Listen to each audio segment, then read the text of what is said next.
Namaste everyone, this is Ritu Rathore and you're all watching Ritu Uncut. So friends, today I'm here to speak on a very important and an urgent issue. The issue is about BJP government increasing the reservations to 63% in Madhya Pradesh, which is in complete breach of the Indra Sahani judgment that was given by the Supreme Court, in which it made it very clear that the reservations cannot be taken above the 50% mark.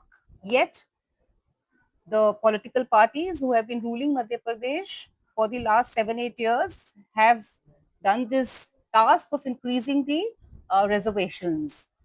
Now, before I take you to the facts of the case, I want to add here that what Dr. Mohan Yadav's government is doing is in total betrayal of its general caste voters. General caste voters have dedicatedly voted for the Bharatiya Janata Party with the hope that they will get equality and justice. Instead, the Dr. Mohan Yadav government rallied behind the OBC vote bank and are all set to implement the 63% reservations in the Madhya Pradesh state exams. Here, and it is important to tell you here, this point was important for me to mention because governments should not take their voters for granted.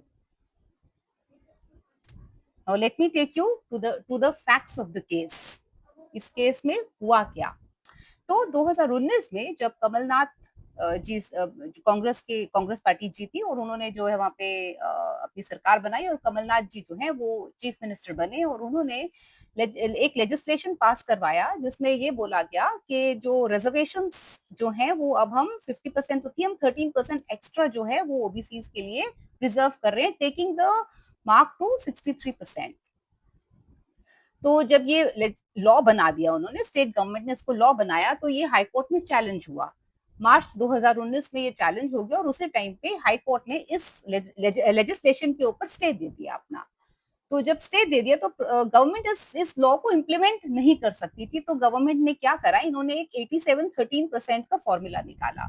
मतलब कि जो ये हमने 13% increase किया था, जो हमने general category open category का जो हमने 13% लेके ओबीसी को देने की कोशिश करी थी, इस 13% को हम होल्ड पे डाल देते हैं और जो सिर्फ बाकी का 87% बचा हुआ है उसको उसपे हम कॉम्पिटिटिव एग्जाम्स करा लेते हैं। तो 87% के ऊपर वो 50% वाला मतलब 50% रिजर्व कैटेगरी को मिलेगा, बाकी का जो बचा वो ओपन कैटेगरी को होगा और वो जो 13 कैटेगरी ओपन कैटेगरी वालों का एक्चुअल में था वो इन्होंने होल्ड कर दिया। ठीक है, अब उसके बाद जो है ये सरकार चेंज हो गई और शिवराज सिंह जी जो है वो दोबारा वहां के चीफ मिनिस्टर बने और उन्होंने इस लेजिस्लेशन को फॉर्मली इंडोर्स किया और बोला कि yes the reservation should be increase to 63%। तो इसमें अब कांग्रेस ने जो बनाया उसको बीजेपी ने भी फुल सपोर्ट दे दिया, लेकिन ये केस आगे बढ़ा नहीं।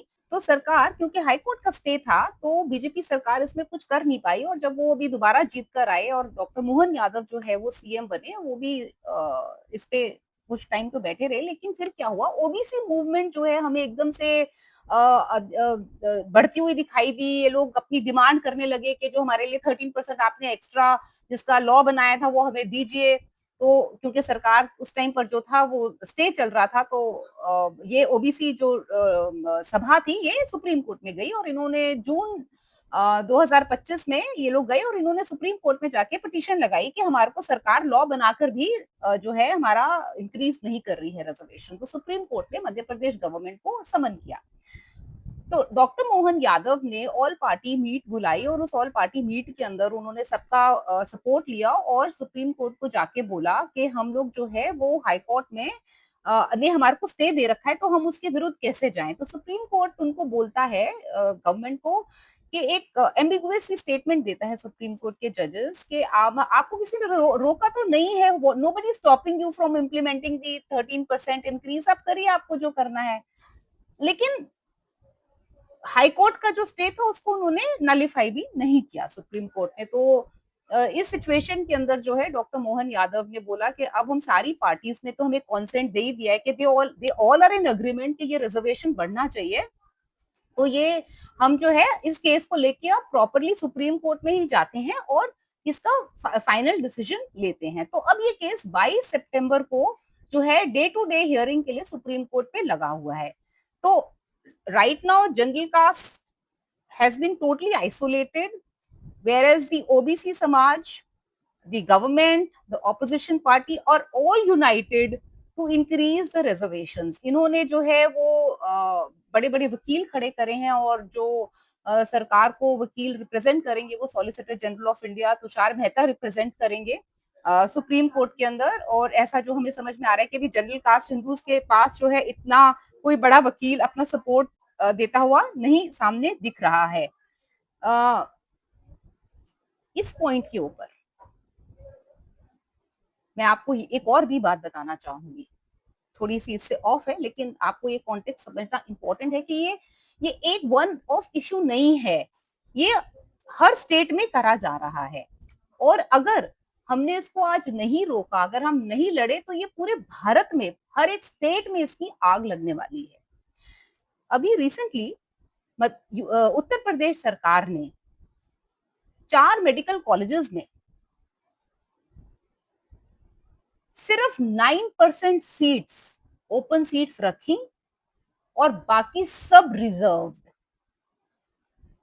ये लोग ये इस तरह के पायलट प्रोजेक्ट्स करके एक सोसाइटी का जो है ना टेम्परेचर नाप रहे हैं कि हम प्रोटेस्ट करते हैं या नहीं करते हैं।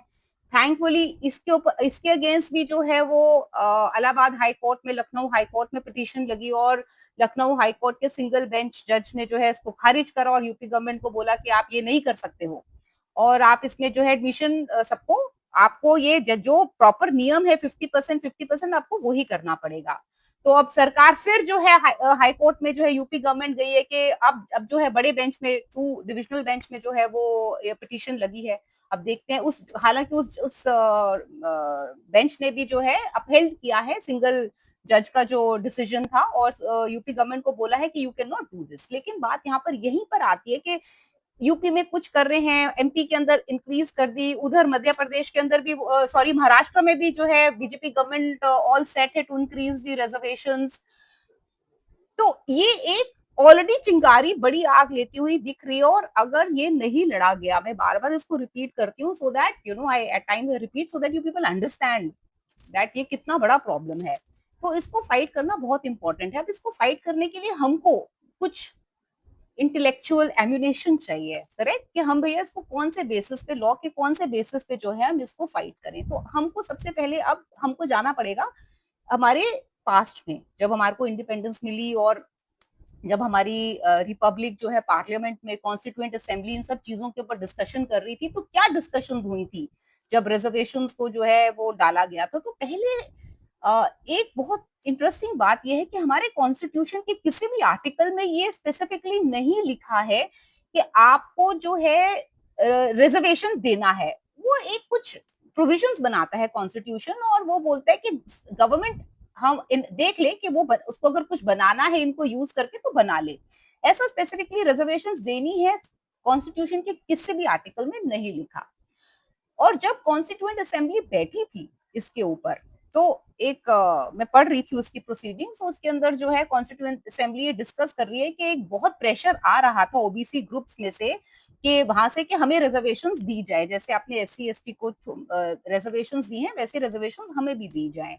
तो ये प्रेशर जब बढ़ा तो यूनियन गवर्नमेंट ने 1953 के अंदर जो है पहली कमीशन ओबीसी कमीशन बिठाई थी जिसको काका कालेकर कमीशन कहते थे। तो ये बहुत इंटरेस्टिंग है क्योंकि आप सबको शायद यही पता होगा कि ओबीसी कमीशन मंडल कमीशन बैठी थी जब जनसंघ की सरकार बनी थी 1978 या 79 में, लेकिन वो सत्य नहीं है। सबसे पहली जो कमीशन बैठी थी वो काका कालेकर कमीशन बैठी थी 1953 में और उस कमीशन ने को बहुत से पैरामीटर्स दिए गए थे कि आपको कैसे जज करना है कि do they deserve, because see the whole premise of reservations is social justice के जिनको इक्वल राइट्स नहीं मिले पहले सोसाइटी के स्ट्रक्चर की वजह से उनको हम जो है न्याय करें और उनको इक्वल रिप्रेजेंटेशन का एक मौका मिले। नई डेमोक्रेसी के अंदर एक नई कंट्री बन रही है तो ये प्रमाइस था, तो इसी प्रमाइस के ऊपर बोला गया काका कालेकर को आपके पूरा स्टडी करिए कि क्या जो ओबीसी जातीज हैं, क्या उनके साथ भी जो है कुछ अन्याय हुआ है, क्या हुआ। तो इन्होंने अपना पूरा रिपोर्ट सबमिट करके प्रेसिडेंट को दिया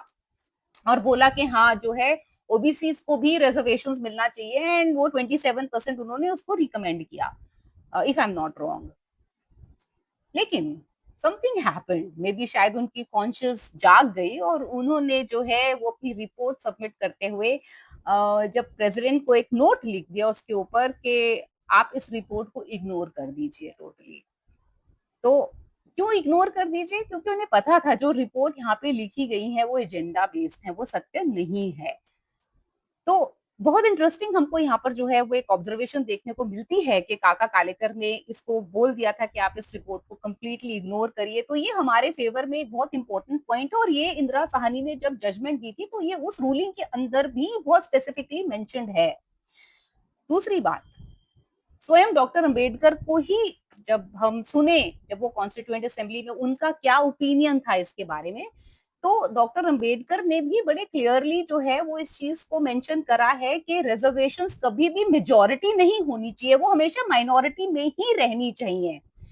नहीं तो जो फर्स्ट प्रिंसिपल है हमारा कि everybody should get equal opportunities, वो वायलेट होता है।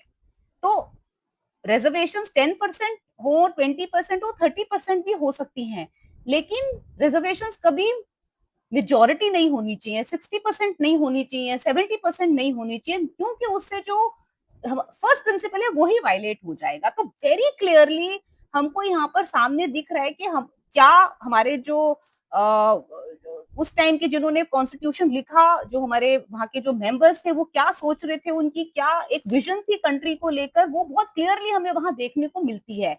और वो विजन को हमारे आज के पॉलिटिशियंस वोट बैंक की राजनीति के लिए बिल्कुल ब्रीच कर रहे हैं। और ये बिट्रियल सिर्फ जनरल कास्ट के साथ नहीं है, ये बिट्रियल पूरे देश के साथ है। क्योंकि जब आप सब कुछ सोशल जस्टिस के एजेंडा पे चलाओगे सिर्फ वोट बैंक और पावर में रहने के लिए, तो देश की मेरिट को कौन देखेगा? कौन साइंटिस्ट बनेगा? कौन अच्छे डॉक्टर बनेंगे? कौन अच्छे इंजीनियर्स बनेंगे? तो हमें अपने फ्यूचर जनरेशन को भी देखना है, हमको हमारे देश को भी देखना है, और इस ये फाइट हमें लड़ना बहुत इंपॉर्टेंट है। तो फ्रेंड्स, ये इन्फॉर्मेशन देना आपको बहुत इंपॉर्टेंट था ताकि आप इस इन्फॉर्मेशन को यूज कर सकें अगर आपको कोई इसके अगेंस्ट आर्ग्यूमेंट देना हो। अब हमको हमको क्या चाहिए? हमको सपोर्ट करना है वो दो ऑर्गेनाइजेशंस को जो इस टाइम मध्य प्रदेश की सड़कों पे उतरी हुई है, वो है परशुराम महासभा और करनी सेना। इन्होंने अभी एक प्रेस कॉन्फ्रेंस भी करी है कल, जहां पर इन्होंने इस डिसीजन का कंप्लीटली विरोध किया है। तो हम किस तरह से सपोर्ट कर सकते हैं? एक, हम जल्द ही क्राउड फंडिंग शुरू करेंगे इनकी सपोर्ट के लिए, लेकिन तब तक आप अपना जो है इनको एक आपको मैं ईमेल आईडी दे रही हूँ, generals of India, repeating generals of India, आप यहाँ पे लिख के अपनी सपोर्ट इनको दे सकते हैं। और आप क्या कर सकते हैं, आप अपने अपने एमपीज को, अपने एमएलए को, और लिख सकते हैं कि हम इसका विरोध करते हैं, आप चाहे बेशक किसी भी स्टेट में हो, और अगर आप मध्य प्रदेश में हैं तो प्लीज आप वहां पे जो है डॉक्टर मोहन यादव को टैग करके अपना विरोध जताएं इसके ऊपर। और अगर आप सोशल मीडिया पे हैं, चाहे एक्स पे हैं, चाहे फेसबुक पे, इनको टैग कर करके लिखिए। कॉन्स्टिट्यूशन हमारे को अधिकार देता है कि हम स्ट्रीट्स पे उतर के आउटरीच कर सकते हैं सरकार के खिलाफ, उसके किसी डिसीजन के खिलाफ। अंत में मैं आप लोगों से फिर से यही प्रार्थना करूंगी कि आप जिस भी वे में, किसी भी तरीके से इस मूवमेंट को सपोर्ट कर सकते हैं, आप प्लीज सपोर्ट करिए। क्योंकि इस टाइम मेरे को तो लगता है भारत के पॉलिटिशियंस ने बिल्कुल ठान लिया है कि जनरल कास्ट को इरेज करना है, आइसोलेट करना है। तो क्या हम भी यही चाहते हैं? I just want to say in the end that where do we stand today? We stand at a position where the polity of this nation has decided to erase the general caste Hindus. Political parties are united, OBC groups are united, and it is very sad that these people have pitted us against each other. They are also Hindus, we are also Hindus, but they are using reservations and pitting one caste against the other. But यही हमारी reality, और हमारे को इसको fight भी करना पड़ेगा क्योंकि वो सब लोग अब यूनाइटेड हैं। तो हमें भी यूनाइट होना पड़ेगा, हमारे पास और कोई ऑप्शन बची है नहीं। And if this model is successful in Madhya Pradesh, it will spread in every other state. तो अब आप, हमारे ऊपर डिपेंड करता है कि हमको साइलेंट रहना है और या हमारे को इस इनजस्टिस के अगेंस्ट लड़ना है। एंड में दोबारा से आपसे ये रिक्वेस्ट करूंगी कि इस मैसेज को, इस बात को जितना फैला सके फैलाएं, इस वीडियो को शेयर करें, जो मैंने बातें बोली हैं उनको शेयर करें एंड स्टे यूनाइट। इसके साथ मैं आपको फिर नमस्ते बोलती हूँ और आपसे रिक्वेस्ट करती हूँ कि आप इस चैनल को सब्सक्राइब करें, शेयर करें, लाइक करें और कमेंट जरूर करके मुझे बताएं आपको ये इन्फॉर्मेशन कैसे लगी। गुड नाइट एंड नमस्ते।